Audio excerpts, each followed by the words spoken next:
Hello dear 12th class, आप सभी का स्वागत है आज की क्लास में। और आज हम पढ़ने वाले हैं आपका हिस्ट्री, जिसका कोड नंबर है 315। दोस्तों आज हम पढ़ेंगे चैप्टर नंबर जो कि आपका 28 20वीं शताब्दी में परिवर्तन। तो दोस्तों जो 20वीं शताब्दी में परिवर्तन हुए ना, हम उसके बारे में पढ़ेंगे, जैसे कि सांस्कृतिक सामाजिक ये सारे परिवर्तन हुए। इसी को इस चैप्टर के अंदर हम अच्छी तरीके से पढ़ने वाले हैं आपके पब्लिक एग्जाम के अकॉर्डिंग। ठीक है दोस्तों, तो इस चैप्टर का संपूर्ण नोट है ये। अगर आपको नोट्स चाहिए दोस्तों तो टेलीग्राम चैनल को जाके फॉलो कर लेना। ठीक है, आप चलते हैं आप चैप्टर के अंदर। ठीक है, चलो बात कर लेते हैं, पहले समझ लेते हैं कि चैप्टर के अंदर है क्या। ठीक है, क्या पढ़ने वाले हैं हम। ठीक है भाई, तो देखिए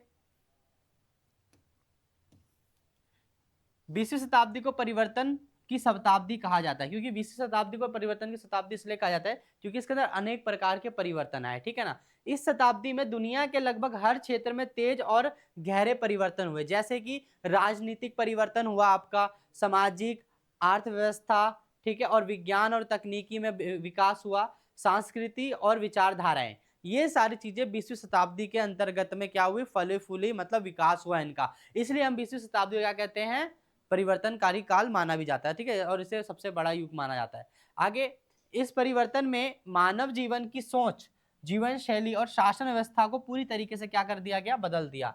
20वीं शताब्दी में लोगों के रहन सहन, जीवन, खान पान बदलाव, ये सब सारी चीजें आने लग गई। ठीक है, मान्यता वगैरह सब बदलने लग गई। ठीक, अब चलते हैं आगे।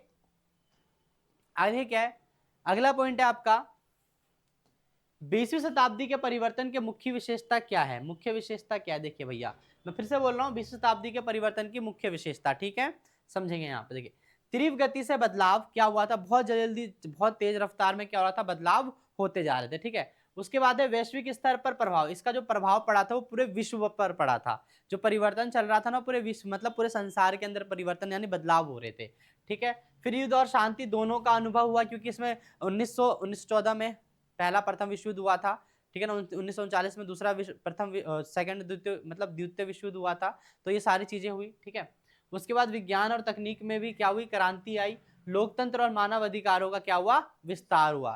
तो ये सारी चीजें थी जो कि हमारी मुख्य विशेषता थी 20वीं शताब्दी की। ठीक है, अब देखिए राजनीतिक परिवर्तन की बात कर लेते हैं पहले। देखिए राजनीतिक परिवर्तन में कौन से परिवर्तन आए, देखिए साम्राज्यवाद का पतन हो गया। क्या हुआ, इस शब्द का मतलब समझते हो, साम्राज्यवाद क्या होता है। साम्राज्यवाद यही होता है जो लोग मतलब कोई देश जो और देशों पर हमला करके उसे अपने अंडर में ले लेता है और कब्जा कर लेता है उसके ऊपर, उसे क्या कहते हैं, साम्राज्यवाद। तो इस चीज का 20वीं शताब्दी में क्या हो गया था, अंत हो गया था। ठीक है, देखिए 20वीं शताब्दी में औपनिवेशिक शासन कमजोर हुआ और एशिया और अफ्रीका के देशों ने स्वतंत्रता को क्या करी, प्राप्त करी। ठीक है, स्वतंत्रता की सांस ली उन्होंने। ठीक है, अब आइए क्या उदाहरण, जैसे देखिए भारत 1947 में आजाद हुआ, अफ्रीका 1950 से 70 में। इसे उपनिवेशवाद का अंत कहा गया। क्या कहा गया, हाँ, उपनिवेशवाद का क्या कहा गया, इसे अंत कहा गया। ठीक है भाई, चलते हैं अब आगे। देखिए फिर है विश्व युद्धों का प्रभाव, जैसे कि मैंने पहला बताया आपको, सॉरी गलती हो गई थी, 18 बोल दिया था, 18 तक हुआ था। 1914 से 1918 तक प्रथम विश्व युद्ध हमारा चला। ठीक है, अब देखिए क्या, प्रथम विश्व युद्ध 1914 से 1918। ठीक है, पुराने साम्राज्य क्या हुए, खत्म हो गए, समाप्त हो गए। फिर नई राजनीतिक व्यवस्था बनने लगी। फिर इसके बाद क्या हुआ, द्वितीय विश्व युद्ध हुआ 1939 से 1945 के बीच में चला ये युद्ध। ठीक है ना, अब देखिए इसमें क्या हुआ, विश्व राजनीति में बड़ा बदलाव आया। संयुक्त राष्ट्र संघ की क्या हुई, स्थापना हुई। और दोस्तों संयुक्त राष्ट्र संघ के बारे में समझना चाहते हो अच्छे से, तो पॉलिटिकल साइंस में मैंने सारा पढ़ा रखा है, अच्छे से वहां जाके देख लेना। ठीक है, आपके पास अगर है subject code number 317 political science class 12, तो आप जाके देख लेना, पूरा बना हुआ है प्लेलिस्ट। ठीक है, अब बात करते हैं आगे, लोकतंत्र के विस्तार की बात करें। देखिए तो 20वीं शताब्दी में लोकतांत्रिक शासन को बढ़ावा मिला। क्या मिला, लोकतांत्रिक शासन को बढ़ावा मिला। लोकतंत्र हर जगह कायम होने लगे, जैसे भारत में लोकतंत्र है और बाकी सारे देशों में भी है। जनता को अधिकार मिले, क्या मिले, जनता को अधिकार, जैसे भारत के अंदर मौलिक अधिकार है, बहुत सारे अधिकार है। ठीक है, आगे संविधान, चुनाव और संसद की भूमिका बढ़ने लग गई। ठीक है, तो ये विश्व युद्ध का प्रभाव पड़ा। फिर उसके बाद लोकतंत्र का विस्तार इस तरीके से होने चालू हो गया। ठीक है, अब आगे चलते हैं। तो आगे क्या है, सामाजिक परिवर्तन, सोशल चेंज।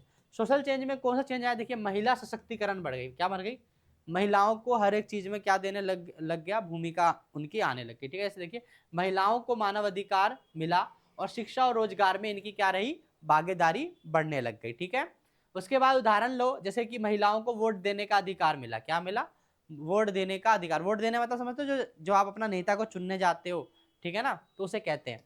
आगे क्या है, शिक्षा का विस्तार। क्या हुआ, तो शिक्षा का विस्तार हुआ ताकि लोग एजुकेटेड होंगे तो फिर वो समझ आएगी, तकनीक का विकास होगा। देखिए स्कूल, कॉलेजें और विश्वविद्यालयों की संख्या बढ़ने लग गई और साक्षरता दर में क्या हो गई, वृद्धि। साक्षरता दर मतलब लिटरेसी रेट, पढ़े लिखे लोगों की जनसंख्या क्या होने लग गई, बढ़ने लग गई। फिर उसके बाद क्या है, शिक्षा सामाजिक परिवर्तन का सबसे बड़ा कारण बना, क्योंकि देखो शिक्षा की वजह से लोगों की सोच बदलती है, तकनीकें आती हैं, समाज सभ्य बनता है, सभ्य से ये सारी चीजें होती है। ठीक है, अब आगे सामाजिक समानता। ठीक है, सामाजिक समानता क्या होता है, जैसे कि जातिवाद, नस्लवाद और भेदभाव के खिलाफ आंदोलन, है ना, यही तो होता है। जातिवाद करते हैं ना, आप इस जाति से हो, आप उस जाति, जाति में उच्च जाति, नीच जाति, ऐसा लोग मानते हैं, कहते हैं। ठीक है, फिर नस्लवाद, नस्लवाद कौन सी नस्ल से, काला है, गोरा है, कैसा है, उस तरीके से भी भेदभाव किया जाता है, तो उसके खिलाफ क्या हुआ, आंदोलन होने चालू हुए। 20वीं शताब्दी में सारे परिवर्तन आने लग गए।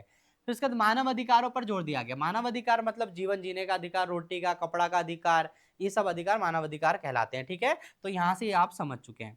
अब चलता हूं मैं आगे, आगे समझेंगे। देखिए आगे है आपका आर्थिक परिवर्तन। इसी शताब्दी में आर्थिक परिवर्तन में भी कुछ आए, तो उनको भी समझना है अच्छे से, देखिए ध्यान से। ठीक है दोस्तों, और जितने भी ऑनलाइन वाले बच्चे मेरी क्लास देख रहे हैं दोस्तों, वीडियो को लाइक जरूर किया कीजिए, ये इंपॉर्टेंट रहता है आपके लिए, सॉरी मेरे लिए इंपॉर्टेंट रहता है, मोटिवेशन मिलती है।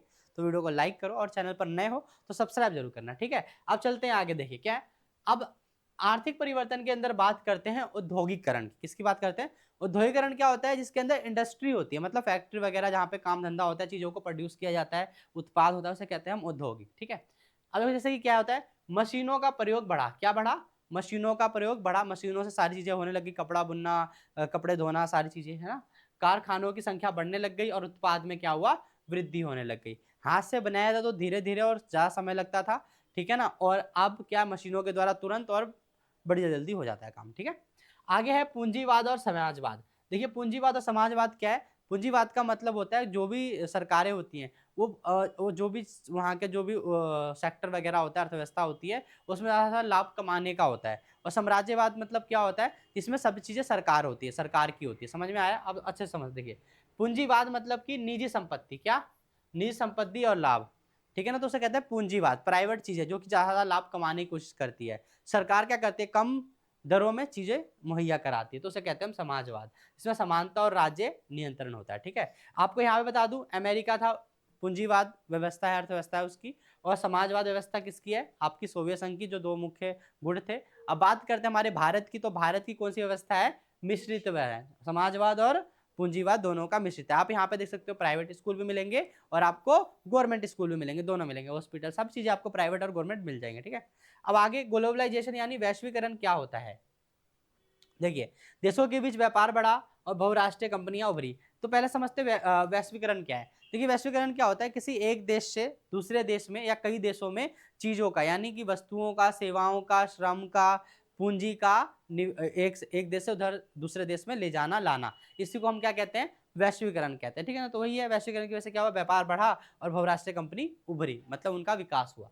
फिर उसके बाद बात करते हैं, आपका अगला पॉइंट है वैज्ञानिक और तकनीकी परिवर्तन। देखिए क्या हुआ, विज्ञान में क्रांति आई, बिजली बना, रेडियो, टेलीफोन, कंप्यूटर, ये सब का क्या हुआ, आविष्कार हुआ। इसी में हुआ, ये 20वीं शताब्दी की बात चल रही है सारी, हमने यही पूछा, 20वीं शताब्दी का परिवर्तन चैप्टर का नाम ही है। फिर है चिकित्सा में प्रगति आई, नई दवाइयां बनी, टीकाकरण आया और जीवन प्रत्याशा में वृद्धि हुई। ठीक है ना, पहले क्या हुआ था, दवाई ववाई होती नहीं थी तो लोग बीमारी के कारण बहुत ज्यादा मर जाते थे, लेकिन अब क्या है कि दवाइयां आ गई, टीका आ गया, टीका मतलब वो इंजेक्शन आ गया, जिसकी वजह से अब बचाया जा सकता है लोगों को। अगला पॉइंट है आपका संचार और परिवहन। ठीक है, परिवहन में देखिए क्या है, रेल का निर्माण हुआ है ना, रेल मार्गों का निर्माण हुआ, कब हुआ, 19वीं शताब्दी में हुआ था।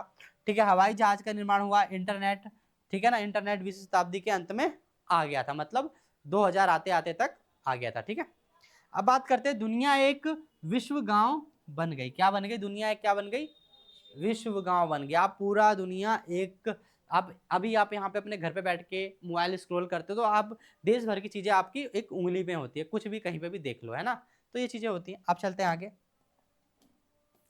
अब देखिए भाई सांस्कृतिक परिवर्तन क्या आया। ठीक है, देखिए तो सांस्कृतिक परिवर्तन में नई जीवन शैली आई। क्या आई, नई जीवन शैली, जैसे कि शहरीकरण बढ़ा, मतलब शहरों का संख्या बढ़ने लग गया, गांव कम होते जा रहे हैं और शहर बढ़ते जा रहे हैं, है ना।